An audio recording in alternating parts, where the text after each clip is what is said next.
Hey you! I'm doing a little driving job today, and I've been in central London for some of the time, and I came across a no-brainer mud flooder. Now obviously the term mud flood is somewhat contentious, and I don't really care for whether it's the term or not, or even whether it was a mud flood. You know, what I'm sure of is that buildings were somehow sunken or lost in 8, 10, 15 or more foot of mud somewhere along the line, and it's so obvious. I feel a little like my friend Lee from the Flat Earth British sub team driving it. I'm doing this on my phone with memory, because I can't trust the Wi-Fi as I travel around. I think it'll be so patchy, so I just thought I'd quickly do this video. Oh, and I'm going to go under the tunnel, under the river Thames in a minute, so I definitely lose signal there because the satellites wouldn't be able to reach me. But you know, like the satellites thing, like, you think that by the time people have got to flat Earth, they're willing to suspend pretty much everything that they've been given, you know, knowledge base wise. You know, obviously it doesn't all happen overnight, but when you set yourself up with a channel called what? Seeking Truth? No, Truth. A guy wrote to me, but I think it's a guy of Truth something, Truth Seeker or something, on my little mud flood video.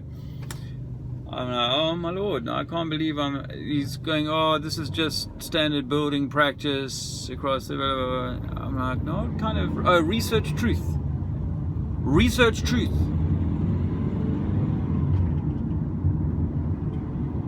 Go research truth, brother, because the truth is we don't know squat.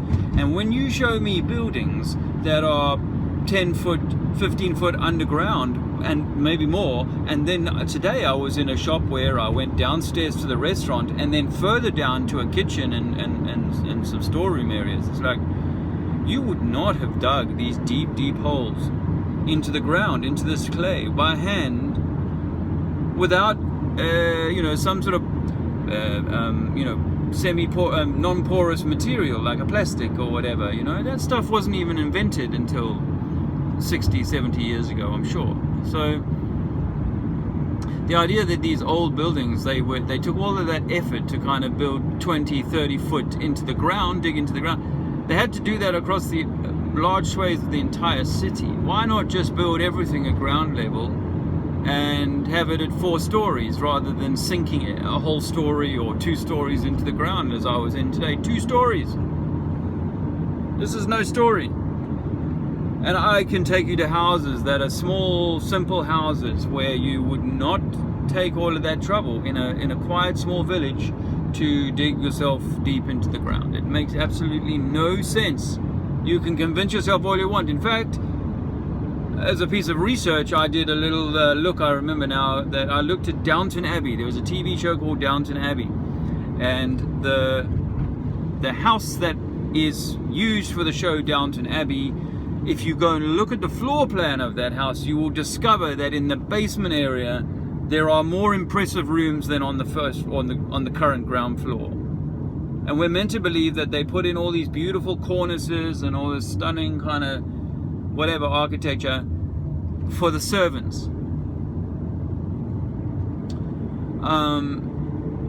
I'm glad I mentioned Lee, because you know this is what you expect now, is that people have done some of this due diligence, you know, and gone and looked at this stuff again, you know. And it's not to say, oh, the answer is mud flood, but it's to say that we don't know what in heaven's name has transpired here, or more importantly, what might come for us, because you know, there's nothing new under the sun. This, whatever caused this strangeness of construction, if you like, hints at there being some kind of change where people come back afterwards. They can't build as well, but they sort of move in to the Freemasonry that they find lying around these important ley line cities. or even, like I say, in the towns. I've been to small villages and seen, you know, half windows in tiny houses. So yeah, I saw some Muslim dudes just now. Actually, I knew they were Muslim because it's Friday night, and they all often do prayers on Friday night, and they kind of go for the full, I think it's called a dasher, the dress. I was given one by my Muslim pals in Cape Town back in '94. You know, they, as a gift when they left, they'd stayed with me. You probably heard me say that a few times. They stayed with me for a month and a half or something like that. And I saw these 3 Muslim dudes, and I just wanted to open the window and tell them that I love them. Because you see, I'm driving in a white van today, and a white van man has perhaps a certain reputation, possibly unfounded, unfairly given to him by the likes of Tommy Robinson. You know, that kind of caricature of, you know, we are fearful of these people who are grooming and they are stealing and they're doing all of these